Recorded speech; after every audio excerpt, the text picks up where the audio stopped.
Hola, ¿qué tal? Yo soy Rodrigo Vargas y esta es la parte número 20 del libro Maestría de Robert Greene. Aquí en Juntos Podemos Ver. 7. Combina el cómo y el qué. A muy temprana edad, Santiago Calatrava, de 1951, desarrolló un gusto por el dibujo. Llevaba sus lápices donde quiera que iba. Cierta paradoja de este arte empezó a obsesionarlo. En Valencia, España, donde creció, el tórrido sol mediterráneo daba marcado relieve a las cosas que él le gustaba dibujar: rocas, árboles, edificios, personas. Los contornos de todo ello se difuminaban poco a poco conforme el día avanzaba. Así, nada de lo que Calatrava dibujaba era estático. Todo se hallaba en un estado de cambio y movimiento, la esencia de la vida. ¿Cómo podía él capturar entonces ese movimiento en papel, en una imagen perfectamente quieta? Sus cursos le enseñaron técnicas para crear las diversas ilusiones de algo atrapado en el momento mismo de moverse. Pero eso no era suficiente. Como parte de esta búsqueda imposible, aprendió aspectos de las matemáticas, como la geometría descriptiva, que le ayudaron a entender cómo representar sus objetos en dos dimensiones. Su habilidad mejoró y su interés en el tema se hizo más hondo. Parecía destinado a una carrera como pintor, así que en 1969 ingresó a la Academia de Artes de Valencia. Meses después, Calatrava tuvo una experiencia aparentemente menor que cambiaría el curso de su vida. Buscando utensilios en una papelería, le llamó la atención un folleto bellamente diseñado sobre la obra del gran arquitecto Le Corbusier. Este arquitecto había logrado crear formas muy distintivas. Convertía algo tan simple como una escalera en una escultura dinámica. Los edificios que diseñó parecían desafiar la gravedad y creaban una sensación de movimiento en sus formas fijas. Al estudiar este folleto, Calatrava desarrolló una nueva obsesión: desentrañar el secreto de esos edificios. En cuanto pudo, realizó su cambio a la Escuela de Arquitectura en Valencia. Se pasó de la hasta arquitectura. Cuando egresó, se terminó la carrera, en 1973, había obtenido una educación sólida en el tema. Había aprendido las reglas y principios más importantes del diseño.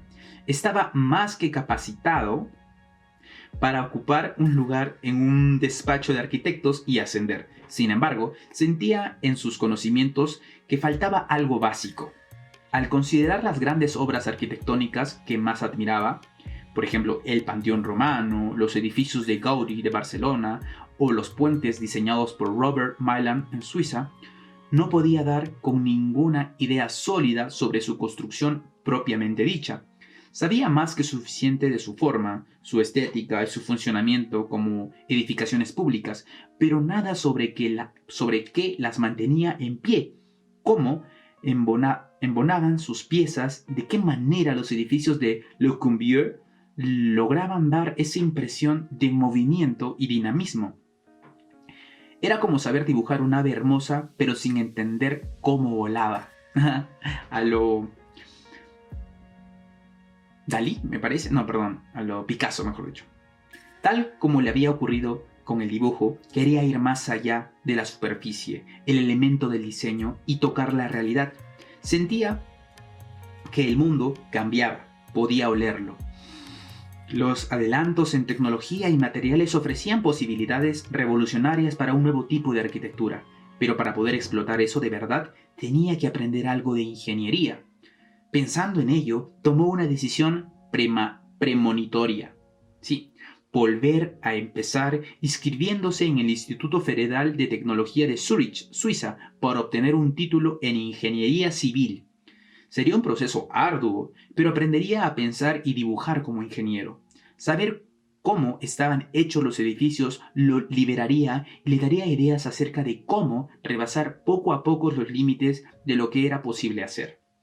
En los primeros años se apegó a los rigores de la ingeniería, todas las matemáticas y físicas requeridas en ese campo, pero a medida que progresaba, dio en volver a la paradoja que le había obsesionado en su niñez. cómo expresar el movimiento y el cambio. En arquitectura, la regla de oro era que las construcciones debían ser estables y estacionarias. Calatrava sentía el deseo de romper esa convención rígida. Para su tesis de doctorado, decidió explorar las posibilidades de incorporar el movimiento a la arquitectura, inspirado en los diseños de naves espaciales de la NASA, así como en las alas plegadizas diseñadas por Leonardo da Vinci. Eligió como tema la plegabilidad de las estructuras. Cómo, mediante la ingeniería avanzada, era posible lograr que ciertas estructuras se movieran y transformaran.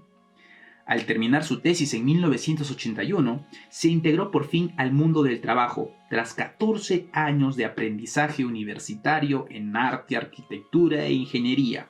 14 años de estudio, como un doctor.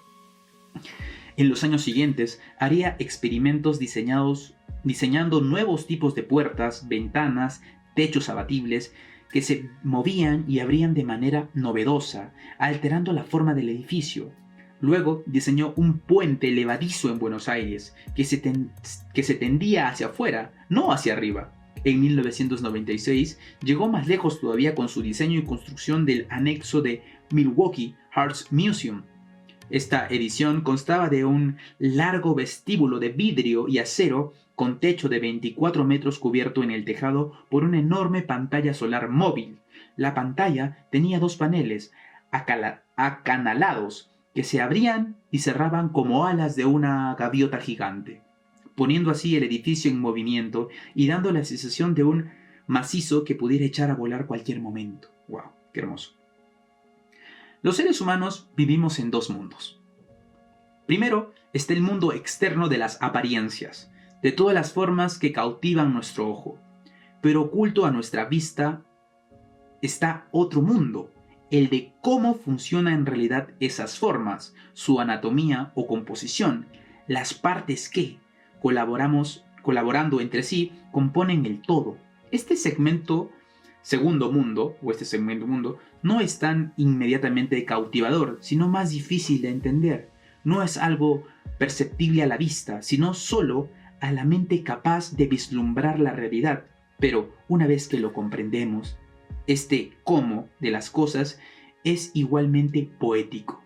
Contiene el secreto de la vida, de cómo se mueven y cambian las cosas. Qué hermoso. Qué hermoso, porque cuando entiendes el cómo se hacen, es como que miras un programa, una película, ¿no? Y dices, wow, qué genial la película, me gustó mucho, lo viste por fuera. Pero una vez que entiendes cómo se hace una película, el estudio, las imágenes, el tipo de color, los planos, las tomas, la forma de actuar, la preparación del actor, dices, wow, te enamoras del cómo. Al inicio sí es como que qué difícil tener que leer los guiones, tener que hacer por cada parte un plano y repetir la secuencia, pero llega un momento donde te gusta el cómo y el qué, ¿no? Creo que a eso se refiere. Ok, esa división entre el cómo y el qué puede aplicarse a casi todo lo que nos rodea. Vemos la máquina, no cómo funciona. Vemos a un grupo de personas producir algo en común, no cómo está estructurado el equipo o cómo se fabrican y distribuyen los productos. De igual forma, suele hechizarnos la apariencia de la gente, no la psicología detrás de lo que hace o lo que dice. ¿Cómo descubrió Calatrava venciendo esta división? Cambiando el cómo y el qué de la arquitectura, él obtuvo un conocimiento más profundo o completo de ese campo. Captó una porción más grande de la realidad de la composición de los edificios, y esto le permitió crear algo infinitamente más poético, rebasar fronteras, infringir las convenciones de la arquitectura misma. ¡Wow!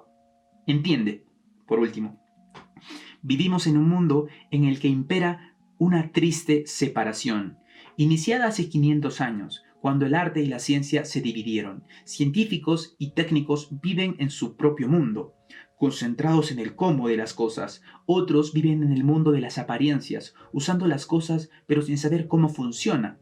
Justo antes de que esta separación se consumara, el ideal del Renacimiento era combinar esas dos formas de conocimiento. Por eso la obra de Leonardo da Vinci nos sigue fascinando y por eso el Renacimiento continúa siendo un ideal.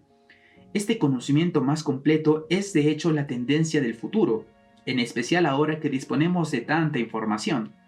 Como intuyó Calatrava, Esto debe formar parte de nuestro aprendizaje. Debemos estudiar lo mejor posible la tecnología que usamos, el funcionamiento del grupo en el que trabajamos, la economía de nuestro campo, su componente vital. Hemos de hacernos sin cesar estas preguntas. ¿Cómo funcionan las cosas? ¿Qué decisiones hay que tomar? ¿Cómo interactúa el grupo? Completando de esta forma nuestros conocimientos, seremos más sensibles a la realidad y más capaces de entenderla y alterarla. Claro, una vez me acuerdo un amigo mío que era Fernando Torrico Santos, cuando entré a un grupo, me dijo, yo quería cambiar el grupo y recién había ingresado. Y decía, estas cosas no son así. Y me dijo, para cambiar las cosas de un grupo, primero tienes que entrar en un grupo, ser el grupo, y luego, una vez estando ya dentro y entendiéndolo completamente, poder cambiarlo a lo que tú quieras o guiarlo al cambio.